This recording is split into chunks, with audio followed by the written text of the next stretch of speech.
This is music, and this is an ugly first impressions video.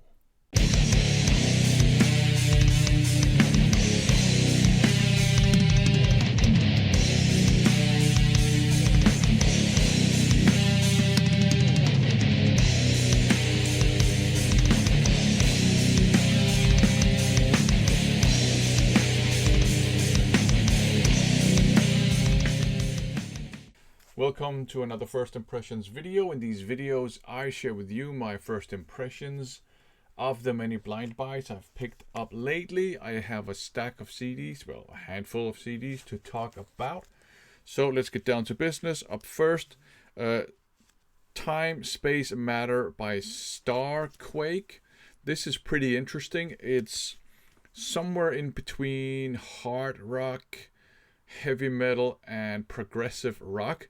So it's not progressive metal per se, but it's got those features of, you know, almost like old school 70s progressive rock, but then it's kind of mixed in with, you know, straight up hard rock and some heavy metal stuff. It's pretty interesting. So you have some all out rockers, but you also have, you know, some almost some things that remind me a little bit of Sky, and you got some choral work going on as well, and you have one pretty long song, I Never Give Up Sweet. That one is like 17 minutes. So this is pretty good. I don't know if I like this one better than the debut album. I think this is the second album. But it's pretty good. It's pretty interesting. I quite like their take on prog rock and metal without making it Dream Theater stuff, if you know what I mean. So pretty good stuff. Up next, Menace to Sobriety by Ugly Kid Joe. This one's existence eluded me completely. I like the classics, the EP they did, and the following album, America's Least Wanted, and the EP is as ugly as they want to be, but this one, I didn't even know this one existed. And this is actually pretty damn good. It has the same kind of funky, bouncy style as their classic releases, but this one is heavier and quite groovy as well.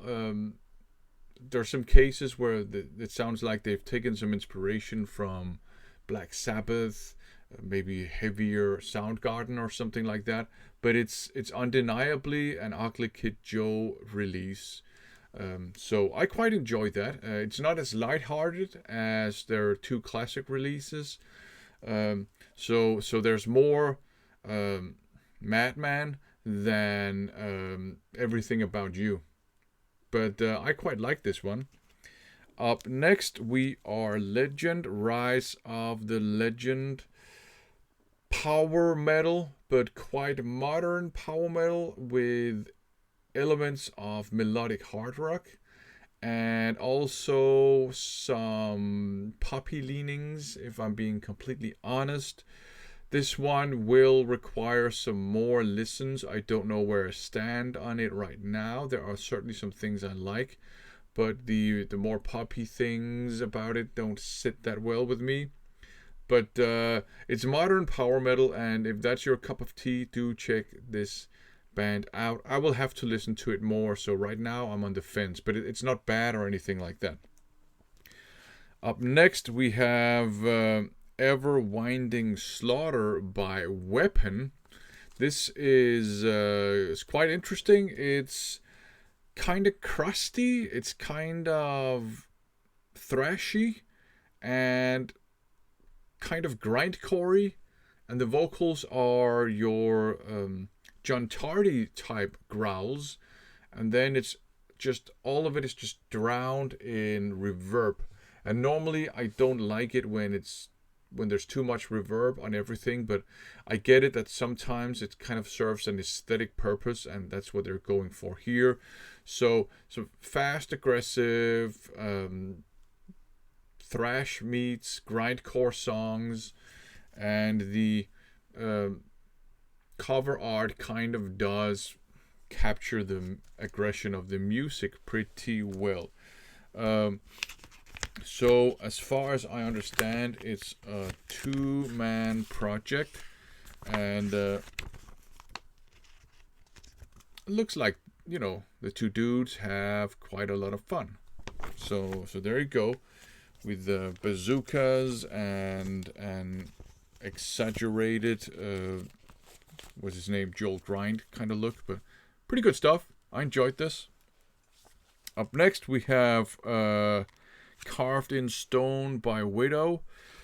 This is modern heavy metal with I wouldn't say AOR elements, but some quite melodic hard rock elements for sure, but it is more on the heavy metal side. One thing that's interesting to me here is that the vocals are just slightly reminiscent, and the vocal melodies of what you would hear in early Coheed and Cambria. The vocalist doesn't hit those high notes, but it's kind of like a similar kind of quality to his voice. Imagine if the singer from Coheed and Cambria exclusively sang in a kind of a mid-range. That's what the vocals would sound like here. So there's almost a tiny element of pop punk here. So I don't think this will appeal to, you know, every metalhead out there. I quite enjoyed it. I quite like. I don't really like pop punk per se, but I kind of like some of the melodic trappings of that style, and I quite like Coheed and Cambria. So I don't have a big problem with this. It's not my favorite album by any stretch of the imagination, but it's one that I will revisit every now and then and enjoy.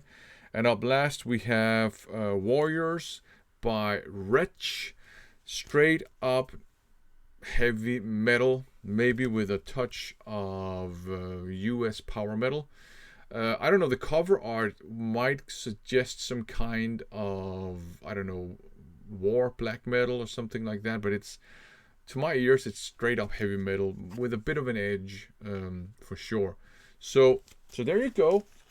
Some pretty good CDs in this batch, but also one CD at least that I need to listen to more.